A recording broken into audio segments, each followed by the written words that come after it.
What's up mga boss? Kumusta tayo dyan? So ngayon magluluto tayo ng crispy limpo inspired by cooking Cebu cooking style. So yan, nakabili tayo ng 1 kilong limpo dyan. So mamarinate mga natin yan. So dyan pala is lagyan ko na ng asin yan, hindi ko na video. So yan, next step, lagyan natin ng paminta, durog. Yan, lagyan natin lahat ng mga kasulok-sulukan ng baboy natin. Yan, tsaka yan pala dyan, iniwan ko na pala yan para manuot talaga yung lasa sa loob ng limpo natin mga boss. So yan, lagyan natin lahat. So lahat ng space. Tapos after nyan, ikalat natin. Massage natin konti. Yan, sa mga nahiwaan na parte, pasok natin yan. Yan. So, spread lang natin lahat. Huwag kayo matakot maglagay ng paminta kasi nagpapasarap yan. Yan isang nagpapasarap sa crispy limpo natin. Yan, lagyan pa natin yan. Yan sa mga nahiwaan natin. Yan. Massage nyo yung limpo nyo. Yan. Tantigan pa natin. Yan.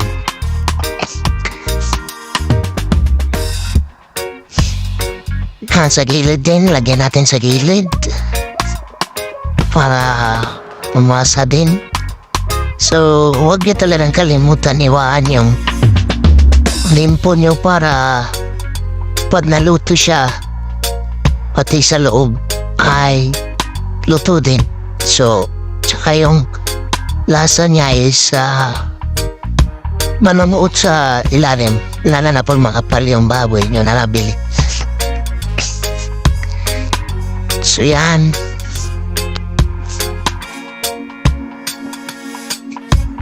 ganyan lang.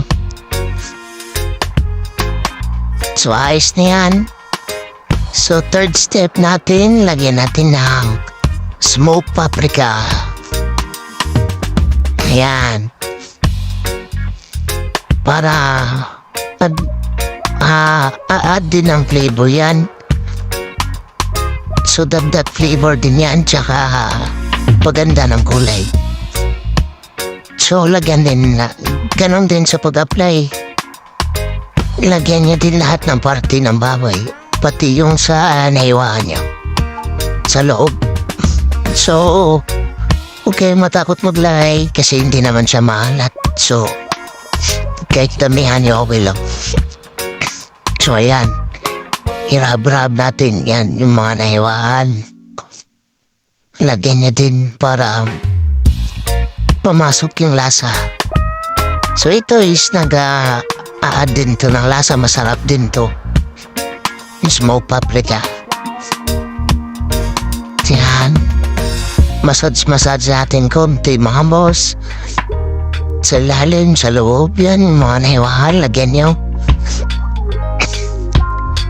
So yan na, tapos na yung marinate natin.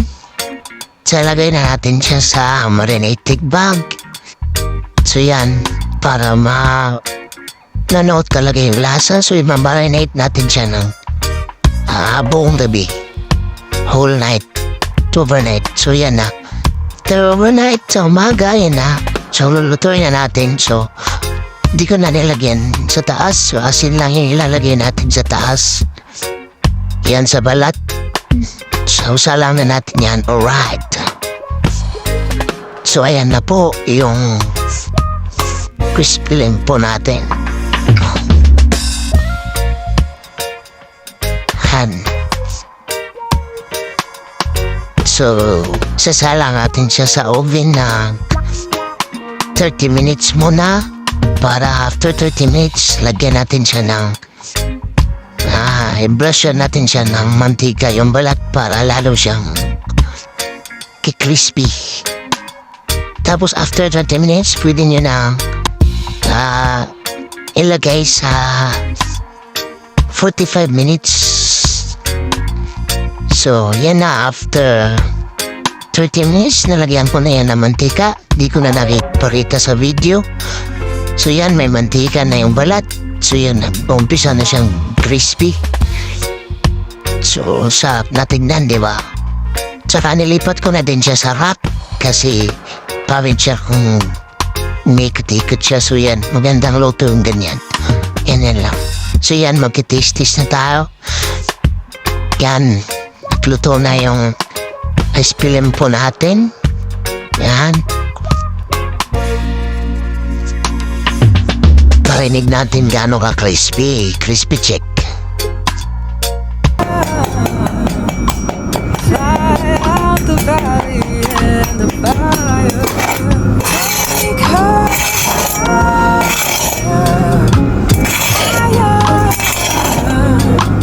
fire.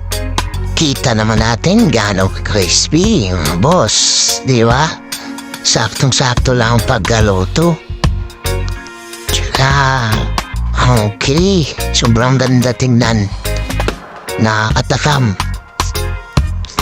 Siyempre, sobrang juicy din yan kasi siyempre, hiniwaan natin sura lalong manunod yung mga ingredients niya sa loob.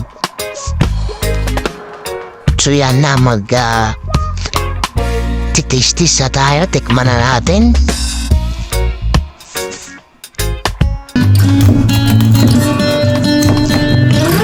Yan no,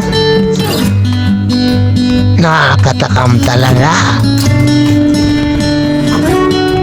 Bili na kayo guys. Crispy lempo di Cebu. Crispy na juicy ba?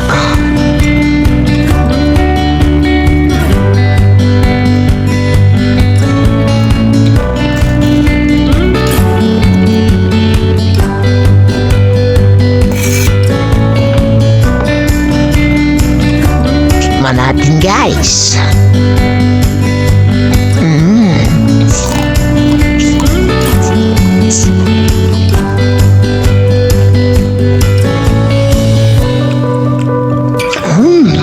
Grabe, crispy talaga.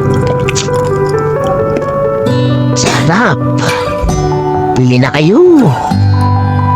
Grabe, sobrang juicy. Kita niyo naman yan.